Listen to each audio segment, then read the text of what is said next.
Well, we're glad that you're here tonight. All right.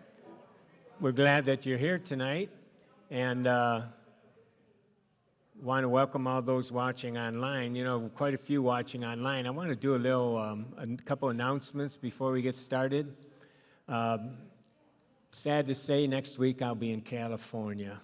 And someone's got to go to San Diego, and they asked me, so I'll be surfing next week. No, I'll be boogie boarding. But anyways, I'll be out there next week. Now, here's the thing. I'll be bigger in life on the screen next week because we're going to video tomorrow next week's lesson because we're tight. We're going right up to the fall with this, and I don't want to miss a lesson. So for those that are online, we'll still be online next week, no problem. Now, you can go ahead and watch it online, but I'd encourage you to come. I mean, what's the difference if you see me like this or you see me up there for 1 week, right? I'll look better probably on the screen, but is that okay? Because I think the fellowship's important. So what I don't want you to do is miss it, though. We're into a real important section here, and I don't want you to miss next week's, okay? So come if you want. If you can't, watch it online. Those of you online will be as normal next week. So anyways, does that make sense? Does that make sense? So John, raise your hand back there. John's going to be facilitating next week, so come look at him, all right? And that'd be great. So how many think, is that okay if you come next week? How many? Let's see a show of hands, right? Good. So you can fellowship with each other. I just don't want us to miss it, okay? So that's kind of a little bit of the housekeeping I wanted to do. We're in an exciting part now. Now, I did also have another announcement. Jean, raise your hand there. It's Jean's birthday today, so, you know. And now, in fairness, is there anyone else's birthday today or this week or this month? Anyone? Well, anyways, let's sing happy birthday to Jean. Happy birthday to you. Happy birthday to you. Happy birthday, dear Jean. Happy birthday to you. All right, Jean. All right. Okay, well, let's go ahead and get started. Tonight we're in Lesson 7 on our series here on regulating our emotions and specifically how to overcome anxiety. And so a lot of these notes are taken from our 1-year-long class that will be starting in the fall. When I write this material, I have to take a lot of different, like 5,000 sheets of paper and kind of sift through them and figure out what I want to put in this short 12-week series. 12 weeks isn't really short when you look at it, but when you compare it to a year long. So there's a lot of stuff that you'll be gaining, and a lot of what you're learning here, you'll hear again if you stick with us during the year-long class. But that repetition is what really helps us. It's amazing how many things we need to hear a couple times, before it really starts sticking. And so tonight we're going to start. Last time we talked about our beliefs and how our beliefs can affect our anxiety. And a lot of psychology is based on cognitive behavioral therapy. That's the big one out there, the evidence-based, where they go and they work on our thoughts. And last week we presented a lot of things, on how to work with your thoughts, and I'd encourage you to go back through the notes. If you don't have the notes, or if you're watching tonight or this week for the first time, I encourage you to write me, ron@empowerministry.org, and I'll be happy to send you the notes. We also have all the notes from the previous class laid out in the back there, so if you haven't had some.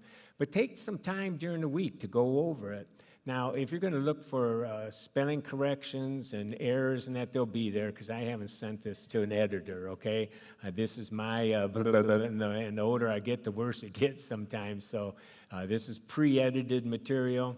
But that's not the point. The content's what's the point here. And so I encourage you to read it again and pray over it and say, Lord, teach me, because these things are caught more than they're taught.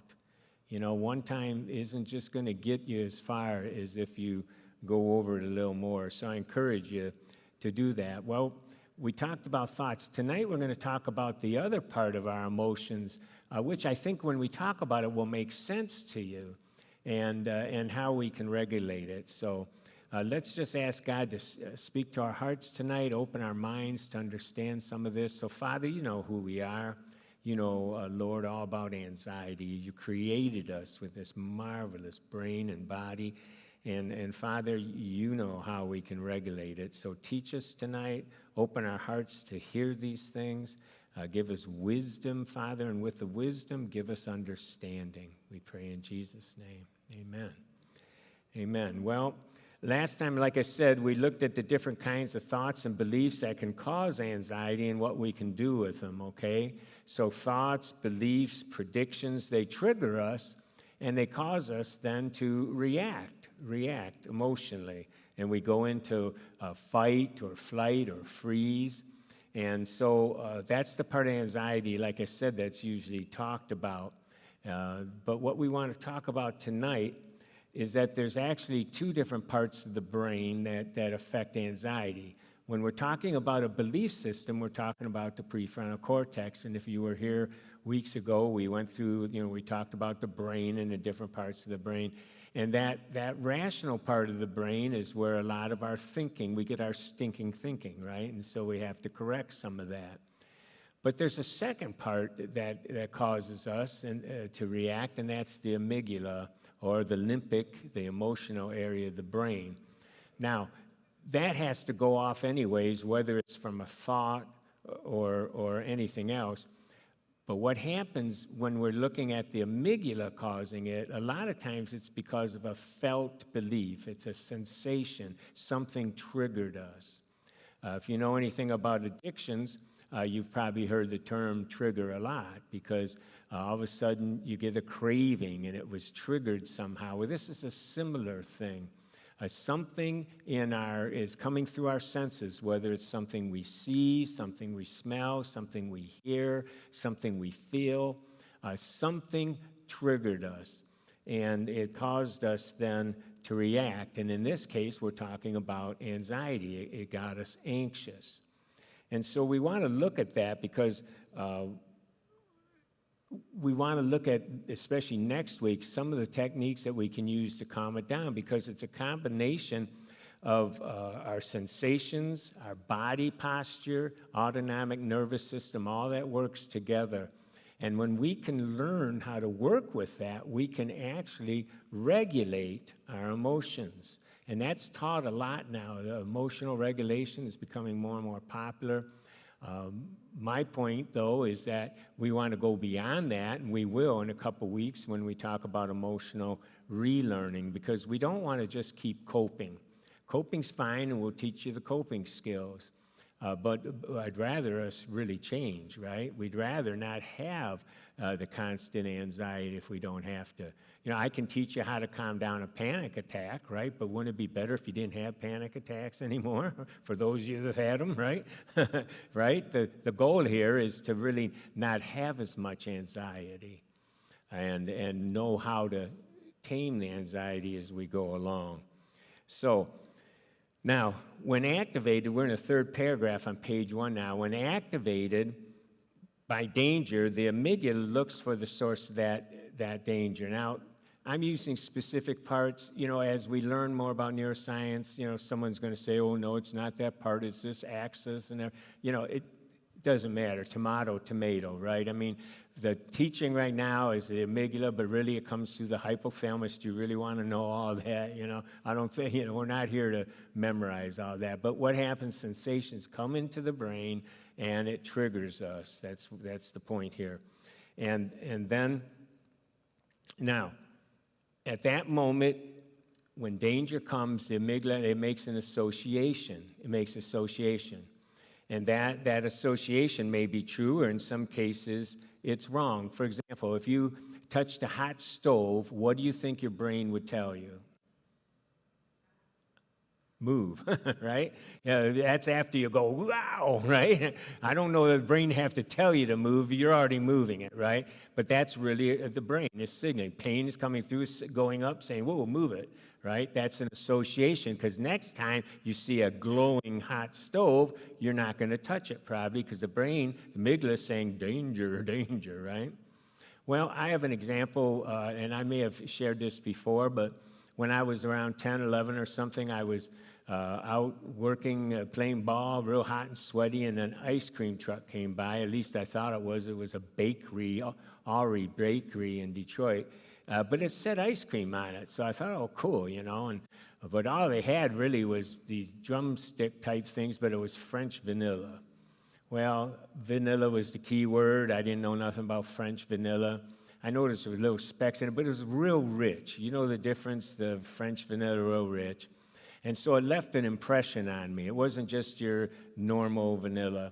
Well, that's fine, but when I got home later, a couple hours later, I was nauseous. I got real sick. Now, it could have been because it was so hot. I was running and playing, and could have been pizza I had for breakfast. I don't know, but something.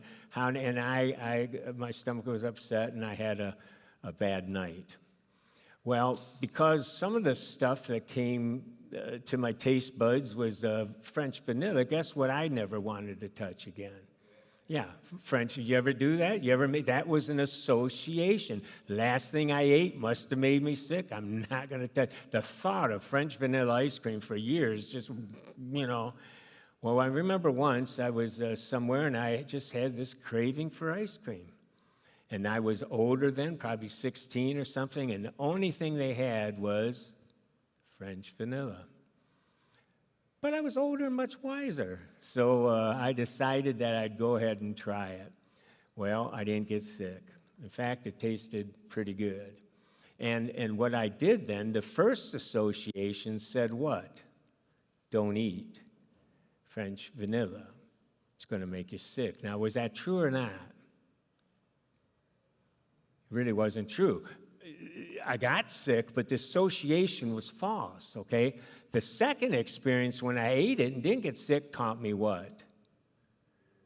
Yeah, French vanilla, it won't make me sick. So see how the brain makes those associations? And we have thousands upon thousands of them that we make all the time. And the point is, and why I share that, is that because a lot of the associations we have are false. They're false. They're not true. And the reason they feel true is because we think of them so fast and we just go on our merry way. We react to them. We believe them. And so it just continues this continual belief of something that's wrong. So the language of the amygdala is experiential knowledge. It's experiential knowledge. It's associations, okay? Now, when it comes to anxiety, we want to use both. We want to correct our thinking, and we want to correct our reactions.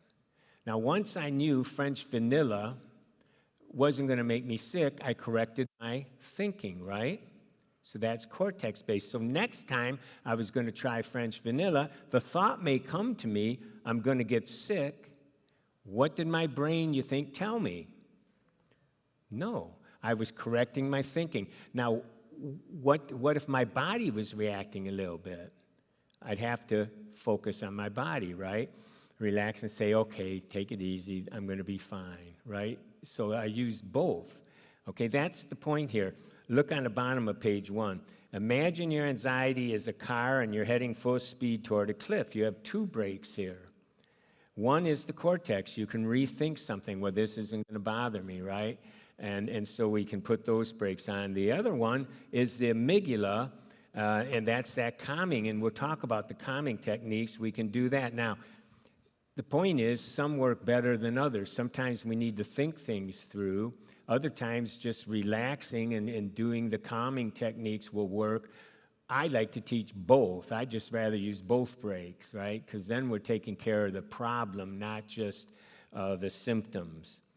In their book, Rewired Anxious Brain, Catherine Pittman and Elizabeth Carroll, they built a case for it, and you can look on page 2 here. Until recently, treatments for anxiety were less likely to take the amygdala pathway into consideration. The amygdala is a small, but it's made up of thousands of circuits of cells dedicated to different purposes. These circuits influence love, bonding, sexual behavior, anger, aggression, and fear. And the role of the amygdala is to attach emotional significance. Do you understand? Underline it. Emotional significance, okay? To situations or objects and to form emotional memories. When we have trauma, a lot of times what happens is cortisol starts pumping through the body and it shuts off the hippocampus, which is the memory part. Instead, that amygdala is saying, okay, what do I have to know? What does the brain have to know not to get in trouble again? If it was, a silver car that came at me and almost hit, what am I going to feel next time a silver car is coming down the road? At first I might be a little shook, right? And then I have to know, well, not all silver cars are the same. I don't have to worry about that, and I can retrain. But the amygdala is going to look for something that's characteristic that I need to remember where I won't have that danger again. Okay? And now the trouble is a lot of that comes from childhood. And even though we're more mature now, we're older now, we still have some of those same fears from childhood and the same belief system. And so if we had a person that looked at us a certain way and, triggered, let us know that they're disgusted with us, the next time someone doesn't like something we say and they give us that same look, that disgust look, you're going to feel it. Because it's going right back to that early age when you were younger, and you're going to feel that until you realize and retrain yourself that, hey, this doesn't have to bother me. Does that make sense? Does that make sense? And you'll be amazed how many things there are like that that we go through. And so we tend then to think of these things. And so what she was saying here is that these circuits, these emotions and emotional memories can be positive or negative. And in her book, she says, we'll focus on the way the amygdala attaches anxiety into experience and creates anxiety-producing memories. This will help you to understand the amygdala so you can learn how to change its circuitry to minimize anxiety. And we do that by retraining, okay? And we're going to talk about 3 different ways we'll do that. We humans aren't consciously aware of the way the amygdala attaches anxiety to situation or objects, just like we aren't consciously aware of the liver aiding digestion. And I thought that was a good example. We aren't consciously aware that right now our body's doing a bunch of things in the background. Likewise, we're not conscious that the body, the mind, the brain is searching the environment to make us safe, okay? And so, however, the amygdala's emotional processing has profound effects on our behavior. The amygdala is at the very heart of where the anxiety response is produced. Although the cortex can initiate or contribute to anxiety, that's the thinking, the amygdala is required to trigger the anxiety response. This is why a thorough approach to addressing anxiety requires dealing with both the cortex pathway and the amygdala. So I encourage you to go over last week's notes again because it deals with the way we think, and what we're talking about tonight is our sensations, okay? Now, emotions start as sensations.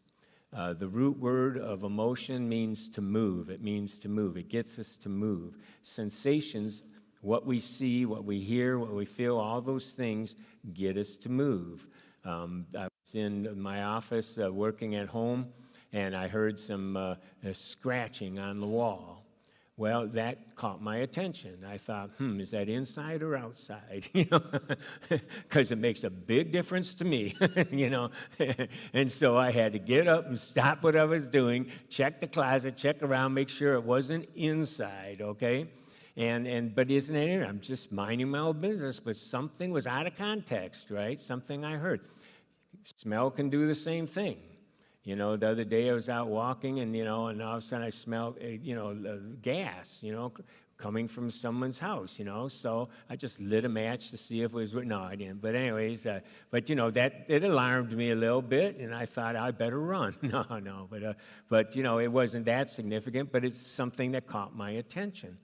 Same thing, when we hear things, we see things, those things are going on. And right now, you are sensing all kinds of things, but you're not aware of it. the brain is not going to allow you to. It would be overload. We wouldn't be able to handle it. But the brain, nevertheless, is sifting. The reticular activating system and everything is sifting all that through. And it will allow things that are important to you. I've given examples before of when we had our first baby. My wife would hear him cry in the middle of the night. I wouldn't, you know.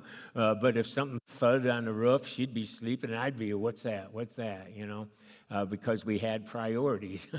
I should have had better priorities, I guess. But, you know, I handled the roof. She handled the baby, you know. So, but, you know, I learned when by our time we had our third child that I needed to help a little bit, right? But anyway, so we have that. And so emotions are really those sensations that get us to move. If a danger has been associated with a specific sensation, it will be tagged, okay, in our brain as something we need to be aware of. And that's classic association. It's classic association. Now, here's the thing. Associations can be wrong. Remember the vanilla ice cream, right? Some things that we're worried about, that are anxious, are built on lies. And you're going to hear me say that ad nauseum, okay? And I hope that what that causes you to do is to figure out what are the lies that I am, meaning you, are believing, okay? So now, to give you an example of how the body works and the brain works, Antonio Damasio is a famous psychologist who's done a ton of things on brain research. He set up an experiment, and I think it was with 5 decks of cards, and he had different students that he did the test with. And what he would do, he put electrodes on the fingers, much like a lie detector, so it picked up little sensations going on in the fingers, okay? If something was startled, it would go through the fingers, and it would sense, you know, the lie detector thing would kind of go like this. Well, what they did is that they had to draw cards from the deck, and they rigged 2 of the decks to where it would be a loser. So you get so many points, and what would happen is that it took like quite a few turns, I mean like 50 or so, before the people started to hesitate on the 2 of the decks. It took them a while to figure out, hey, maybe these decks are rigged. And they started to hesitate as they gave feedback afterwards. But it even took another 18 to 20 or so moves before they finally said, hey, this is rigged. It took them quite a few things to finally figure it out. Well, when they were done, and they looked at the lie detector kind of printout, right? It was it was early in the game that the fingers, whenever they went toward one of those 2 decks, the fingers would send that thing going. Their mind knew somehow they were able to tell that something was wrong, but their brain, the prefrontal cortex, didn't pick it up yet, but their amygdala did. The emotional part of the brain said, this might not work out, and like that. It was a landmark discovery that started teaching us that we're aware of things much quicker sometimes than we are in our prefrontal cortex. And I give an example a lot of times. I told you about when I was scared of the basement, but I was a little older. I went down there, and I thought, you know, I don't need to be scared. And all of a sudden, there it was, the big monster, right? I looked, and it's there, and I'm ready to run out. But, you know, I'm older now, and I think I can't do this, and I'm like this. But I waited just long enough. I waited long enough, and looking hard enough, all of a sudden I saw it was my mom's dress that she had hung up to dry. She hung it on the conduit, so it was real high on the ceiling. And all of a sudden I said, oh, and I relaxed and calmed down. My emotions were scared first, but the prefrontal cortex a lot of times is a millisecond and a half or more later. And if we don't slow down, if we don't stop, we're never going to get that prefrontal cortex online to help us. So it's that combination. We need to calm the sensations down where we can rationally think of what's going on. Does that make sense? Okay? So, now, the question here I have down at the bottom of 2 is how many times you have to touch a hot stove before you don't touch it again? Usually once, right? And that's because there's a strong association made. What is interesting, however, is that, you know, the hippocampus can differentiate between a stove that's hot and one that's not. And so you're not going to be afraid necessarily of going up to a stove if you can distinguish that the burners aren't red, for example, if it's an electric stove, right? Well, however, many times the amygdala becomes oversensitive, and this is a key. This oversensitization then causes a problem because what happens then is that we won't go near any stove. You see what I'm saying? And a lot of our anxiety is that way. It becomes hyper anxiety. It becomes hyper. And what we've done is taken an association like don't touch a hot stove to the point of don't touch any stove. So it becomes almost a little more phobic, right? It becomes a little stronger. And a lot of our anxieties have taken that kind of life on. It happens so quick, we don't even argue with it. It happens so quick, we've generalized it. Remember, the goal of the brain is to protect you, not to necessarily be right, to protect you. And if it has an association, an assumption of what's wrong, you've allowed it, it's going to continue. And here's the other thing. The brain's other part of your protection is to save energy. Do you know 30% of our energy is created by our brain? And so the goal is to conserve energy. And so what happens, what was a well-worn pathway at first, pretty soon it starts generalizing. It just assumes more and more because you're not stopping it. And so it's easy to go from the hot burner stove to all stoves. Now, I know that's a silly example. You would probably never do that. But there are a lot of things that we would be. You got beat up on an alley one day. Now we don't go down any alleys, right? Or we get nervous if we ever we got hurt one time at night. We don't go out at night. You see what I'm saying? It's not that hard and difficult to make stronger associations. So, trauma affects our sensations on the bottom of page 2 here. Dr. Robert Scare has done extensive work in the field of trauma. And he writes this, he says, we therefore seem to be dealing, and he's talking about post-traumatic stress here, dealing with a syndrome affecting all aspects of a person's being, including body, mind, and spirit. So he's talking about anxiety as a strong case of anxiety, but anxiety does affect our body, mind, and spirit. This post-traumatic syndrome is produced by a threat, shock, or injury that occurs in a state of helplessness. Now, underline that, okay? A state of helplessness, because that's important. You may not be helpless now, but when you were a child, and a lot of these things have their root in childhood, when that person looked at you that certain way and humiliated you or shamed you or threatened you, whether it was a caregiver, a teacher, a friend, a bigger sibling, or whatever, you were only so tall. And so that had a strong significance then. But now as a grown-up, I still have someone look at me that way, and I still react that way. I'm reacting like I'm down here, right? And they're way up there, but we're not. I'm an adult. There's things I can do now as an adult, but I don't give myself that chance because I'm still reacting. And I'd just rather avoid or get angry or whatever, whatever our pattern is. And that's because when we were young, we were helpless. We were helpless. And that's why a lot of trauma is hard to overcome, because usually we're in a helpless state, whether we're an adult and we get mugged, right? We get beat up, real horrible. I mean, we were caught off guard. It was 3 against 1, whatever it was a state of helplessness. And the trouble is, it's hard to overcome that feeling, even though we may have the tools we need today, okay? So sometimes we have to look at that and ask ourselves, and that's where what we taught last week might really help. That's why that's used a lot in post-traumatic stress, because we can start looking at some of the whys. Why'd that happen? What am I believing about that? We would question, are you really helpless now, you see?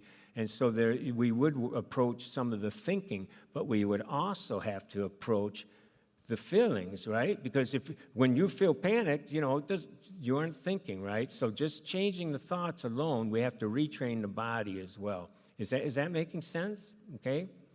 All right. Now, the post-traumatic stress syndrome is produced by threat, shock, or injury that occurs in a state of helplessness, and the neurophysiological changes triggered by these experiences are somehow stored in a person's unconscious procedural memory. That's what we were saying earlier. We call that implicit memories in a cumulative manner. Now, he's saying a mouthful here. What happens is once we're afraid of that thing once, and then we're afraid of it again, then we're afraid of it again, then we're afraid of it again. It has a cumulative effect. We're reinstating it and re-believing it every time. It doesn't necessarily mean that it's scarier, but what it does mean is that we start reacting quicker and just as strongly as we did before. We're not slowing the process down, we're reinforcing it. And so it has a cumulative effect. What I may have doubted in the early stages, I don't doubt anymore. I'm just reacting now. And the good news is that once we know that, we can start saying, well, hold it. Maybe I don't have to react, okay? And that's what I want to start thinking of, is that I do not have to react this way, okay? I may feel like it, but I don't have to. The trouble is, what he's saying is that you're going to feel like you have to because it's a well-worn pathway now, okay? So accumulation of traumatic life experiences then leads to a condition of increasing vulnerability and decreased resiliency, all right? And our course is called Emotional Resilience. So when we continue this, it decreases resilience. The example I give a lot is a young child, let's say it was my granddaughter, and she feels self-conscious about school, that she doesn't feel she's popular, she's got some body images or something going on, social phobia perhaps, and so she goes to school very reluctantly, and she walks kind of the walk of shame, and of course the popular kids are over there, and she can't help but look, because she has to see, and she looks and looks down again, looks again, and she sees two of them laughing. And they caught each other's eye. Who do you think she's going to think they're laughing at? Her. Now, they could have been laughing at anything, probably anything but her. But right then, without any real proof, what did she just affirm in her own belief system? I'm unlikable. I'm not cool. There's something wrong with me. They're laughing at me, right? You see how? And that happens thousands of times. Not once. Every day she walks through that school. If we don't correct that thing, that's being rethought over and over and over again. And that's what he's talking about, the cumulative effect of these things. And so what happens is they change schools. Do you think she's going to think she'll be okay then? No. She'll look for the same kind of people that are going to... And so how do we change those things? We can. We can. There's hope today. So tell the person next to you, in case I scared them, there's hope today, all right? They didn't hear you. Let's try that again, all right? All right. That was the worst hope I've ever... No, anyways, that was okay. All right, so look at the top of page 3 there, and you'll see it. It's a perceived trauma. Perceived trauma plus helplessness plus the implicit or memories we don't necessarily remember of earlier trauma equals that emotional pain reaction, okay? And so it's the kind of emotional pain where we feel great need to regulate it right now, okay? And it leads to anything we have to do to escape it, whether it's, a denial, whether it's running away from the situation, whether it's numbing ourselves out.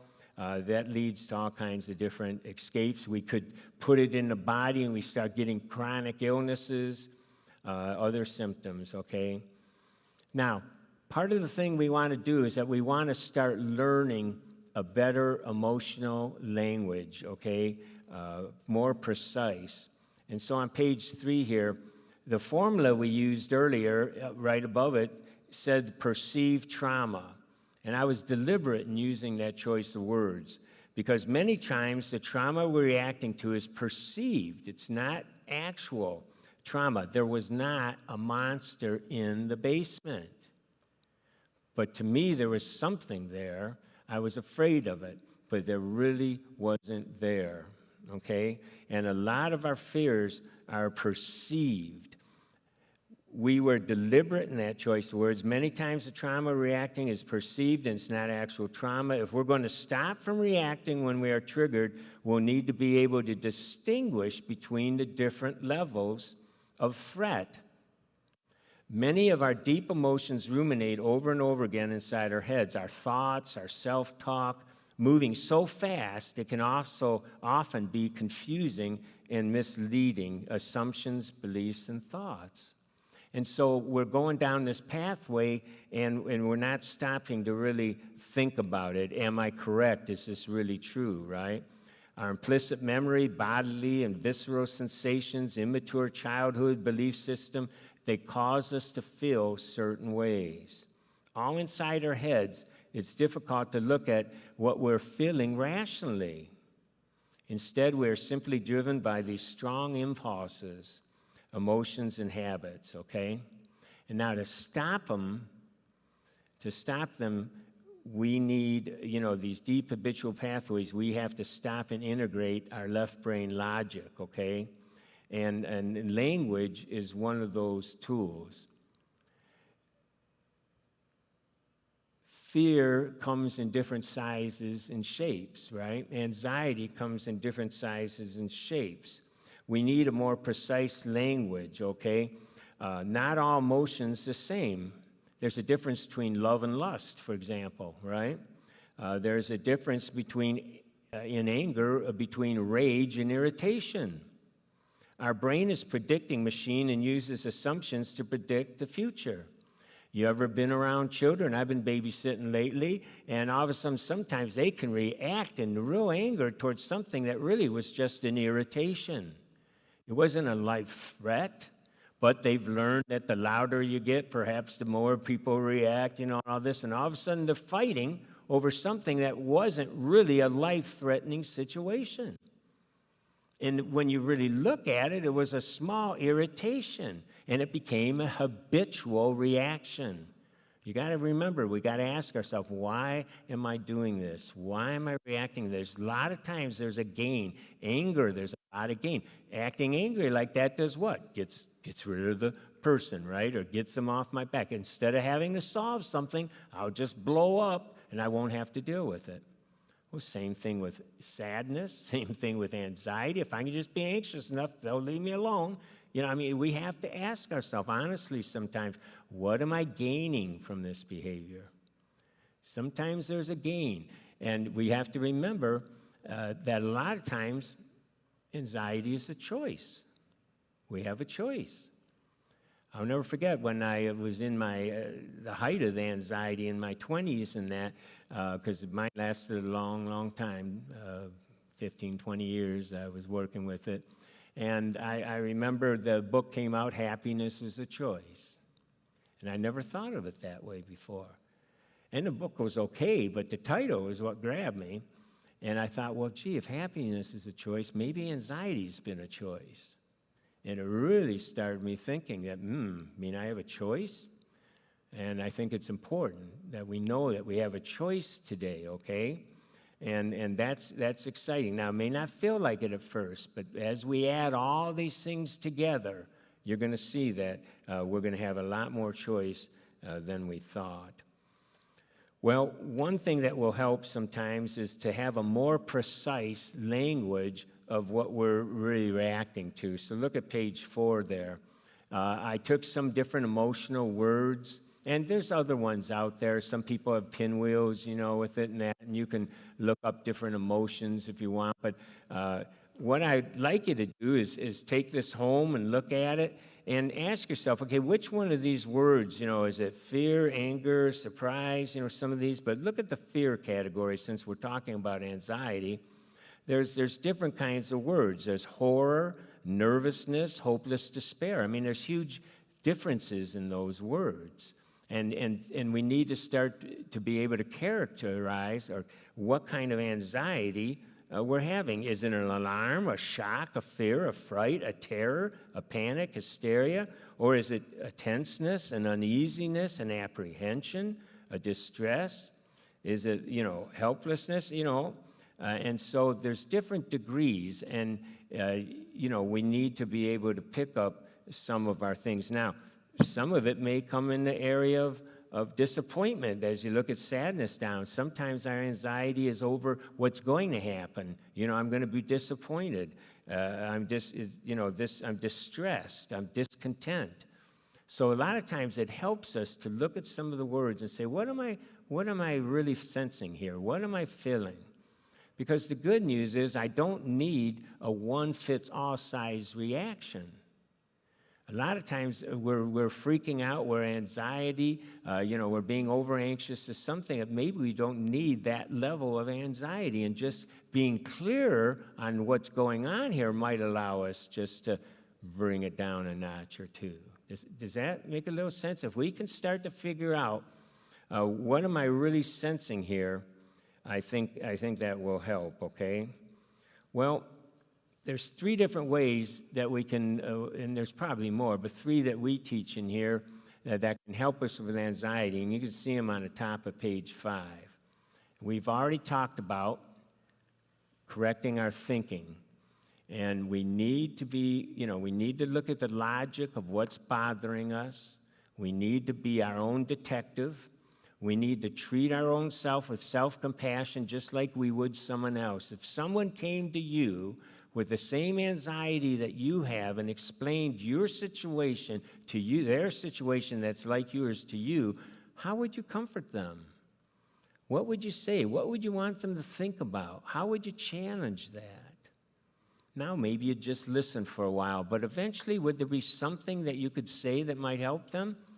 Well, if so, why aren't we saying that to ourselves? Why aren't we starting to correct some of our own thinking? Remember, we react so quick. So a lot of this is going to come at looking at the past. How did I was anxious last week. What was that about? Or, I really had a horrible time last night. What was that about? Or 2 months ago when I was at a certain event, I really freaked out and I had to go home. What was that about? Use a case example. Learn from the past. Let's use that. And here again, be your own observer. You don't have to go into it as a participant. Be an observer. Watch yourself and expect. Separate yourself from it, but because you can do both. Right? You can sense what was going on without being in the terror of it. You can sense and allow yourself to feel some of the emotion without having to actually go through all the horribleness of it. And you can start asking yourself, what was I believing? What am I thinking? And so we can do that. The other is that we can regulate our body reactions. Because the thinking is going to come once the amygdala calms down. Next week, we're going to start talking about some of them. We're going to talk about posture. We'll talk about some of the different things that we can do. We'll talk about breathing next week. How many breathe in here? Anyone breathe? All right, we're going to talk about some different ways we can breathe, all right, that will kind of calm us down.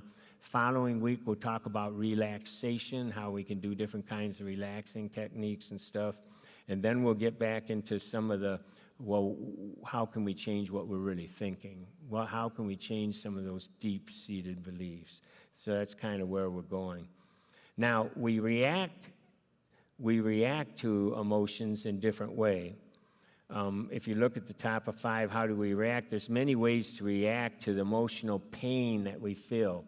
And I use the word pain specifically because the same part of the brain that lights up when you touch a hot stove lights up when you feel anxiety. The same part. So it's like a pain in a sense. It gets you to move. It has the same reaction from the brain as if it was a physical thing, okay? And the reactions that we have are usually fight, flight, or freeze. Now, I've added one from the years that I've studied this, and I call it fix, mainly because I've been a people pleaser. I've been, codependent relationship type things. And so you can look at the 4 columns on the bottom of 5 there, and you'll see fight, flight, freeze, and fix. And let's look at some of those different things, because you may have a certain way that you react to your anxiety. All right, and it's important because that reaction might be a cue to you to say, whoa, hold it, stop. I'm starting to do that again. What am I feeling? What am I anxious about? And it might allow you to start thinking, even though you're in the middle. For example, getting angry. That's a fight. Well, wouldn't it be nice if all of a sudden you realize that you're starting to get angry? And not just notice it after you see broken things laying on the floor, and someone else running away from you, Wouldn't it be nice if you could sense when you're starting to get angry? And so you need to know some of these things. Maybe it's being a rebel. And, a lot of us get that, automatic reaction. No, no, no. And it becomes a habitual no. It's easier to say no than it is to say yes. And something about it, yes, I'm just going to say no.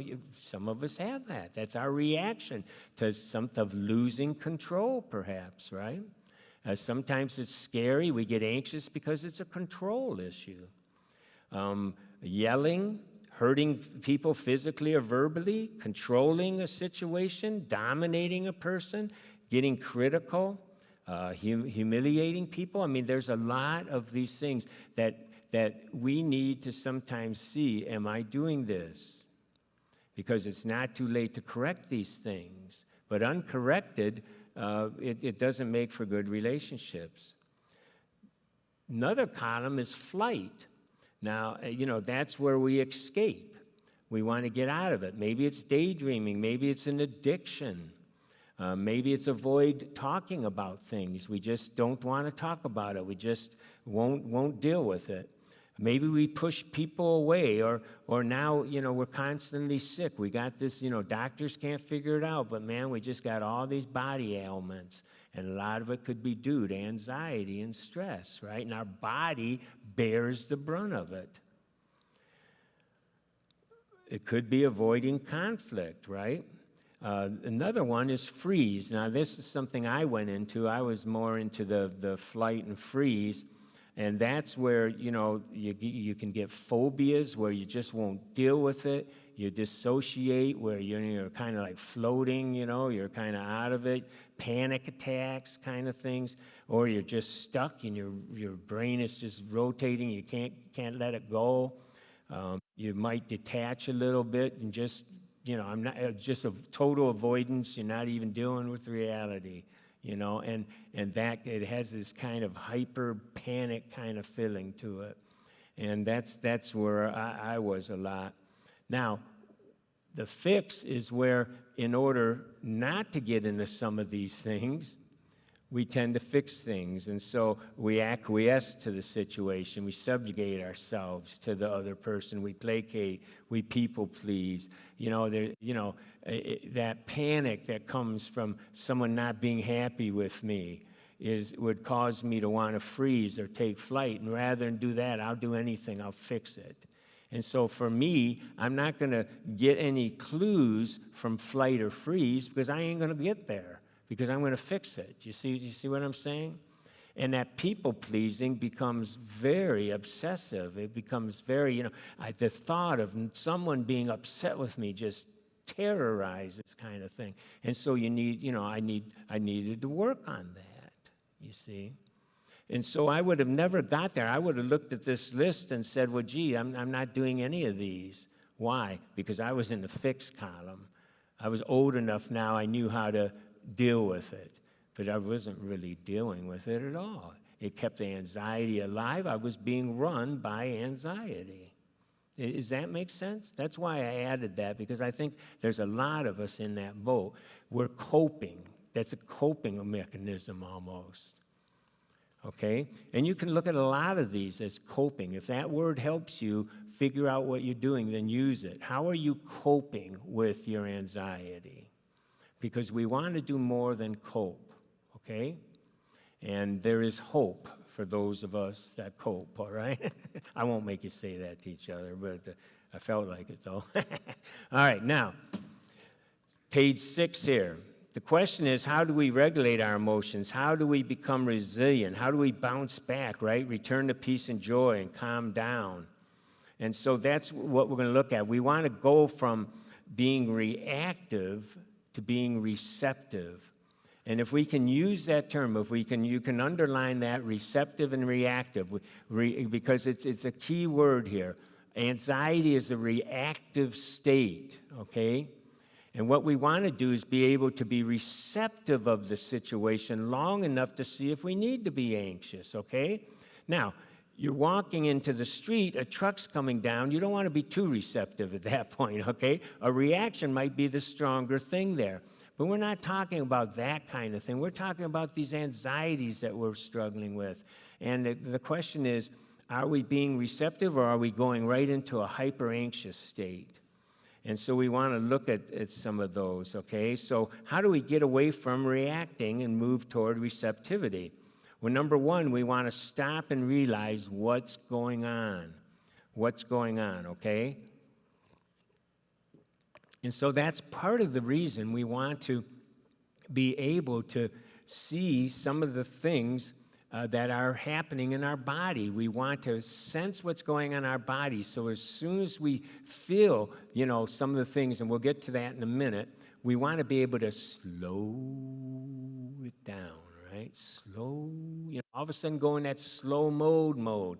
So we know, okay, something's happening here. I'm feeling it, long enough to get us to be able to think and not necessarily react. Sort of like I was, right? One foot was out that door, ready to run. The other says, no, you aren't going to run yet, right? And I'm older. I can do this. And I looked, and finally I saw it was my mom's dress, right?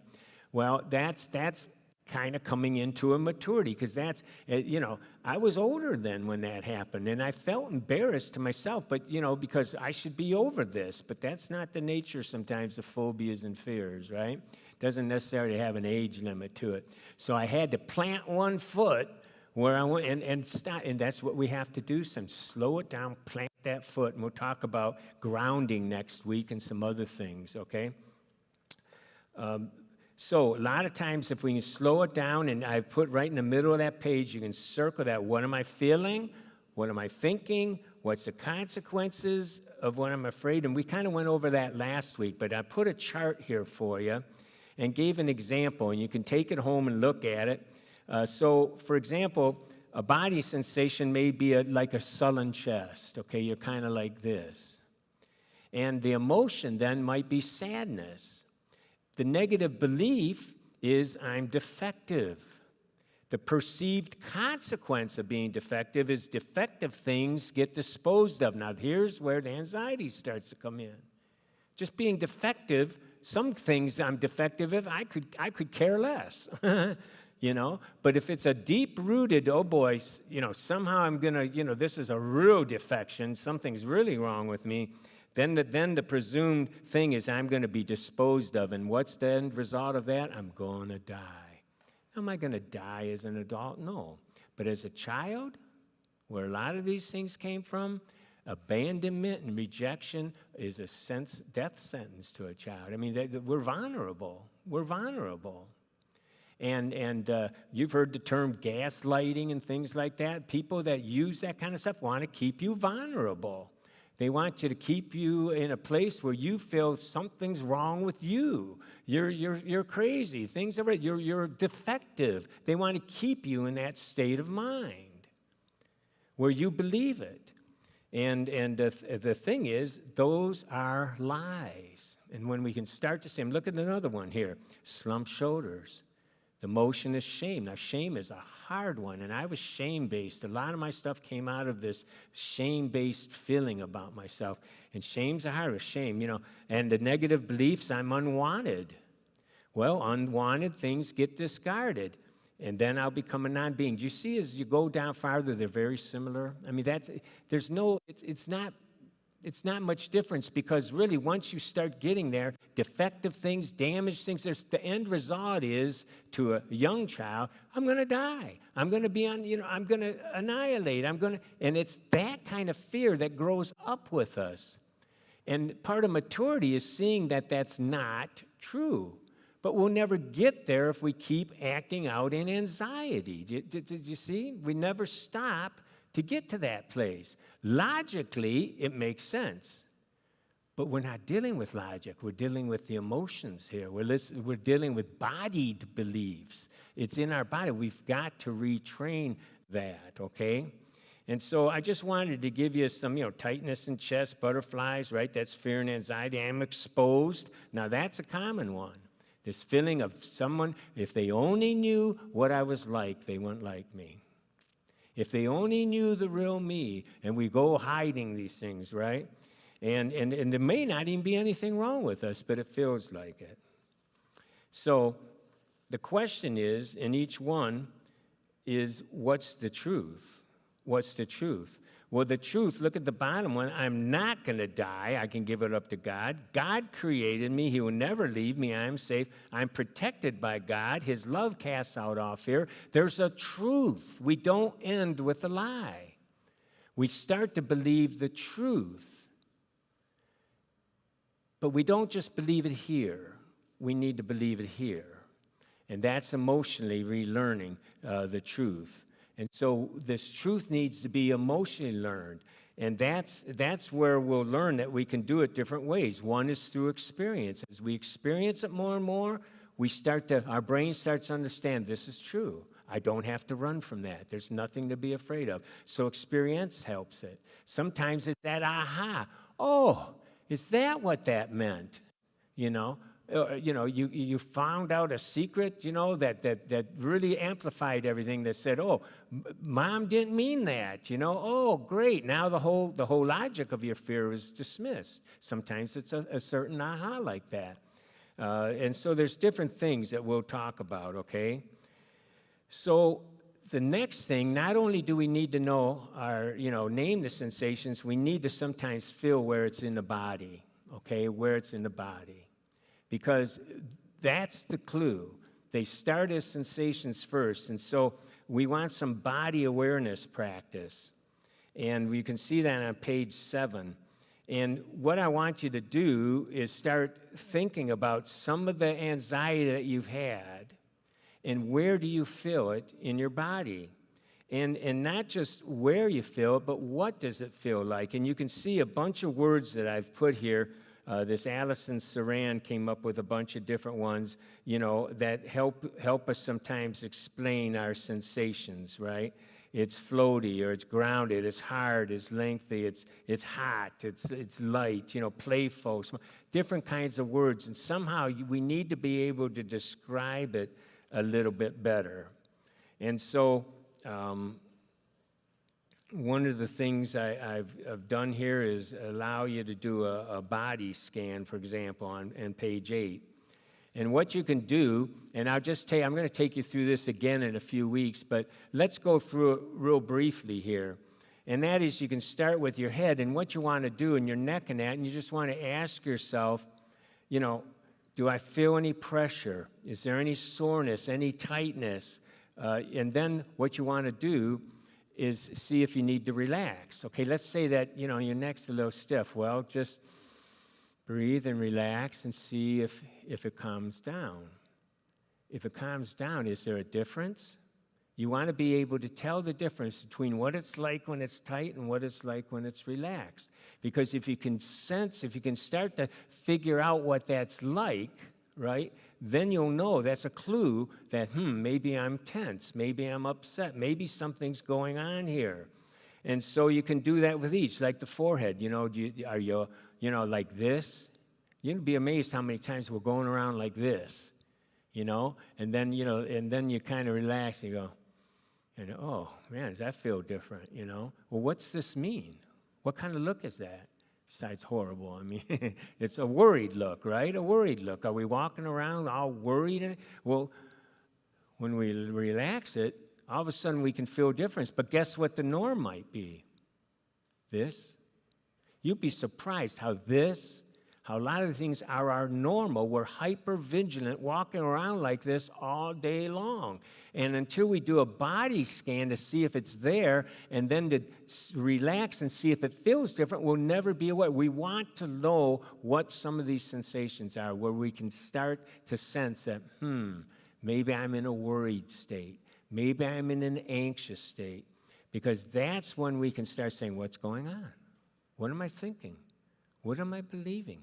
Now, again, most of the time we're probably going to have to go back to something that just happened because it takes practice to be able to catch these things. But that's okay. As we analyze what happened before, we can start to get better at catching it in the moment. We want to start to catch it in the moment, okay? And so you can take this and do it at home, practice, just relax a little bit. I'll teach you how to relax it better as we go into relaxation, I believe, next week. Or no, 2 weeks from now. But right now, what I want you to practice is getting used to feeling if there's tension, soreness, anything in these different parts of the body, okay? And then go to page 10 here. Where do you sense some of these things? Where do you sense sadness? Where do you feel fear? Where do you feel anger? Where do you feel shame? What parts of the body? And I want you to kind of look at that and start asking yourself, okay, what kind of, what am I happening when I feel fear? Or grief or sadness, maybe some of these, but focus on anxiety for right now. Where do I feel different anxiety? And then I put in a square over here. I want you to see if it's got a certain shape or size. Is it a knot in the stomach? If so, what size is that knot? Is it, as you close your eyes, is it the size of a softball? Now, it's not logically, literally a soft, but does it feel like a heavy weight? Or is it just like a pinprick? Is it, if you can start to sense that a little bit, and see that there's different techniques that we'll be using. It will help us dissolve that. We can dissolve that kind of thing. We can get rid of that kind of sensation if we can start to identify it. If we feel that our anxiety is in here and now we start to feel it, then we can use our breathing technique that we'll get into to just kind of breathe it away. There's other techniques that we can do that we'll be teaching you that will help you, make it smaller and smaller and dissolve. I do this with pain. I teach people how to get rid of pain using methods like this. Because if we can take the pain and isolate it, give it a shape and a size, we can kind of mentally dissolve it for those moments that we're in it. So I want you to, as homework here, to really think about your anxiety. You don't have to do the anger. Shame, you might want to a little bit if that's part of your thing, maybe disgust, all that, whatever you feel. But I want you to be able to really try this week to get a hand on what it feels like, where is it at in the body, what's it, because here again, we want to start to recognize before it starts to happen. I've been able to overcome panic attacks because I started to realize when they were happening, right? And I remember one time, I'm having a panic attack. And it went, because then I can ride the wave. One of our techniques is to ride the wave. Well, if you miss the wave, you aren't going to ride. It's going to ride you, right? I'll learn that when I boogie board in California. But anyways, you wait for the right wave. Well, if anxiety's coming, you want to ride it. And because a wave, then that's exactly what anxiety is. It's a wave. It will dissipate. It will dissipate. We retrain our brain when we ride the wave, you see. But if we keep missing the wave, if we keep going into our big anxiety, we need to learn when that wave is starting to happen, where we can say, okay, treat it like a false alarm. If all of a sudden, our nature says we're scared, guys, we have to exit the building, especially if we smell some smoke, right? Or the kitchen is right there, the door's open, we see some flames. That would add to our anxiousness to get out of the building. But if it went off and none of us smelled anything, none of us saw anything, the fireman came and said, well, nothing happened, fine, we resume class and it goes off again. All right, got to exit the building, come back in, goes off again. What do you think I'm going to feel like by the sixth time? Am I going to say, well, gee, we got to get out of here? Yes, legally I would. But I'd feel like saying, just stay there. This is nothing but what? False alarm. It's faulty wiring. We need to repair it. Most of our anxiety is faulty alarms. But it's an alarm. And alarms we're trained to take seriously. So, we're going to have to ignore it for a while.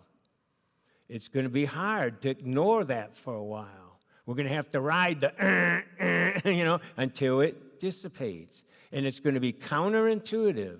It's going to be counter to what we feel because we got to go. It's an alarm. But if you can go into it believing it's faulty wiring to begin with, which leads to a false alarm, I don't have to listen to it. I can trust Ron. No, I don't know if you want to do that, but trust me anyway. No, but if you can trust that it is, you'll be amazed at how you'll be able to ride the wave and wait it out. And all you need to do is do it once, twice, three, and boy, all of a sudden the brain starts saying, I don't got to be scared of this. I got my big boy clothes on, whatever, right? We're maturing. It's a maturing process. We are adults, and we can do this. We can do this. I hope that's making some sense, because what we're going to do is we're going to teach some of the techniques that will slow it down.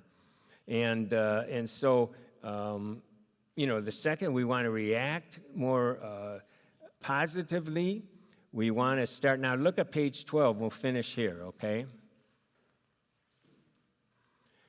Some of the negative ways that we handle it is to isolate.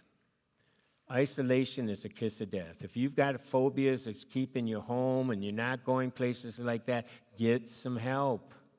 Get some help. There's plenty of professionals out there. If you don't know who to go, you can call me. I can refer you if you need to, but get some help.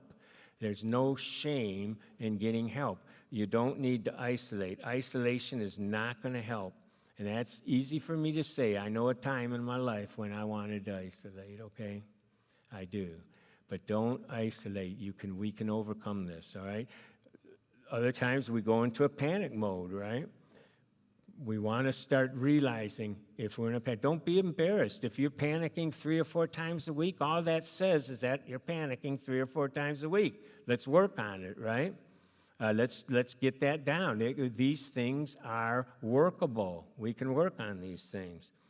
Sometimes we keep busy and worrying, right? And we keep so busy and worrying on it and that we never face what's bothering us. We numb it, and boy, that's where addictions come in. We medicate to regulate our emotions. It's one of the strongest sayings in addictions. We medicate, self-medicate to regulate our emotions. And unfortunately, many of the programs don't deal with the emotional part of addictions that much. And that's what we're trying to change. This started out as an addictions program. Because we were working in it and we felt that, we need to talk about these emotions, right? And so, and other times we become helpless, learned helpless. We just give up. We become depressed. Anxiety turns into depression. And so if any of those things are familiar to you, then this should be a clue that, hey, maybe along with what we're doing here, we should get some professional help. There's nothing wrong with that, okay? So be aware of some of those things. And then you can see on page 13 some of the things we're going to get into. We're going to, down on the bottom of the page, we're going to talk about breathing, grounding, relaxation. We're going to talk about affirmations, using our imagination, our posture, and spiritual disciplines. And we're going to do that in a period of 2 weeks, so get ready.